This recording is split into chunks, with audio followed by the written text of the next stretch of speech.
It was a Friday night. The kind of night that used to mean takeout, a movie, and my wife asleep on my shoulder before the credits rolled. But that night the air in our home felt heavy, like it was holding its breath. I remember standing in the kitchen, staring at the microwave clock, 12:47 p.m., and realizing she was late again. The dinner I'd made had gone cold. The candles I'd lit, trying to surprise her for our anniversary, had melted into misshapen lumps of wax. I had told myself maybe she's stuck in traffic. Maybe her boss kept her late again. But deep down, a whisper inside me said, "You already know the truth." She'd been distant for weeks. The way she avoided eye contact when I asked about her day. The way her phone was always upside down on the table. Notifications silenced. We'd been married 8 years, long enough to know when something was wrong. At 10:03, I heard the garage door open. My heart jumped, but not with relief. I quickly blew out the candles. Didn't want her to see the effort. Didn't want to look like a fool celebrating alone. When she walked in, her hair was messy, lipstick faded, perfume different. Not the one she usually wore. "Hey," she said, acting casual, hanging her purse like nothing was off. "You waited up?" "Yeah," I said quietly. "Happy anniversary." She froze for a second. Just 1 second, but I saw it. That flicker of panic in her eyes before she forced a smile. Oh my God. I totally lost track of time. Work was crazy. "I'm so sorry." I nodded, pretending to believe her. I'd already checked her office calendar earlier that day. There were no late meetings scheduled. We ate in silence. Or rather, I did. She picked at her food, staring at her phone every few seconds. I noticed a message pop up. "Can't stop thinking about tonight." And she turned her phone face down again. So fast you'd think it burned her hand. That was the moment something in me shifted. I didn't yell. I didn't accuse her. I just smiled and said, "You should get some rest. You look tired." She kissed me on the cheek, barely touching, and went upstairs. I stayed in the kitchen for a long time. The glow of the phone's reflection still burning in my head. I wasn't sure if I wanted to cry or laugh. When I finally went upstairs, she was already asleep. Or pretending to be. Her phone lay on the nightstand, screen dark. For years, we'd trusted each other enough to never snoop. But that night, trust felt like a joke. I took her phone, hands shaking, and unlocked it. Her passcode hadn't changed. That almost made it worse. Like she thought I'd never suspect her. The first message I saw was from someone saved as D. "Can't stop thinking about tonight. You're unbelievable. Wish I could wake up next to you instead." My chest tightened as I scrolled. There were pictures. Her laughing in a hotel room, wearing the same dress she'd said she wore to a work dinner last week. I couldn't breathe. Every line of text felt like another stab in the ribs. At one point I laughed, a hollow, broken laugh. I wanted to throw her phone across the room, wake her up, scream, "Why?" But instead, I just stared at her sleeping face, peaceful, innocent, like nothing had happened. That was the night I decided I wasn't going to confront her. Not yet.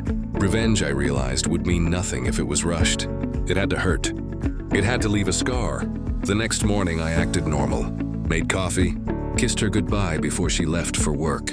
She smiled, thinking everything was fine. That was the first win. Over the next few days, I started collecting pieces. Quietly, carefully. Screenshots of texts, credit card statements, hotel bookings, even photos from a friend who happened to see her working late at a bar downtown. I stored everything on a hidden drive. Every night she'd come home late, smelling like perfume that wasn't mine, whispering excuses.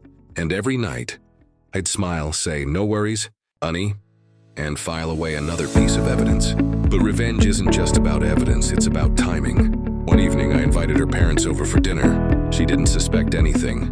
In fact, she seemed excited, like she thought we were getting back on track.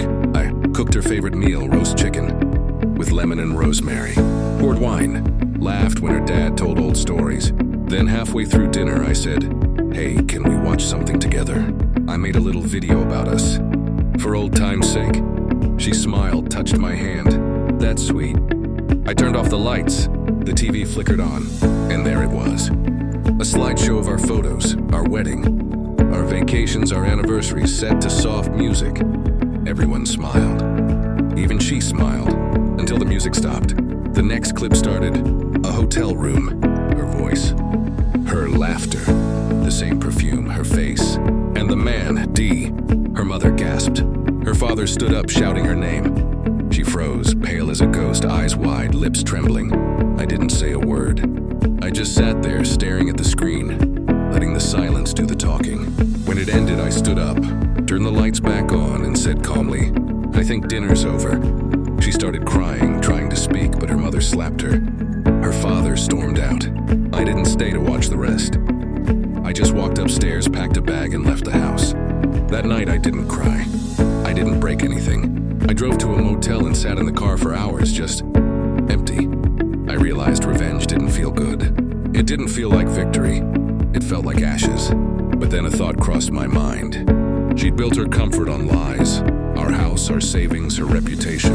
If I left quietly, she'd still have all that. She'd still win. I couldn't let that happen. So I went to a lawyer the next morning. Told him everything. Showed him the proof. The lawyer looked at me and said, "You've got her. This will cost her everything." That was the beginning. I moved out, filed for divorce citing adultery, and froze our joint accounts. She called me dozens of times, crying, begging to talk. I didn't answer. When she tried showing up at my workplace, security escorted her out. A week later, I found out her lover had dumped her, probably scared of the fallout. Karma, I thought. But it still wasn't enough.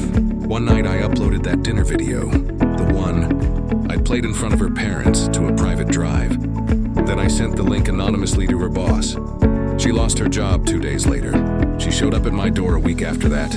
Makeup ruined, clothes wrinkled, crying. "Please, Mark," she said, "I made a mistake. I don't want to lose you. You're my home." I looked at her, really looked at her. The woman I'd loved for 8 years.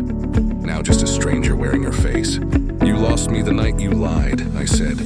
"Now you get to live with that." I closed the door. But even as I turned away, I felt something break inside me. Not anger this time, not revenge. Just silence. Like the end of a storm. That was supposed to be the end of it. But life had other plans. A few weeks later, I got a call from an unknown number. It was her mother. She said my wife, no, my ex-wife, had been in an accident. Drunk driving. She was alive, but barely. I didn't go to the hospital. I couldn't. For months, I tried to rebuild. Sold the house, moved to another city, started working remotely, tried to forget.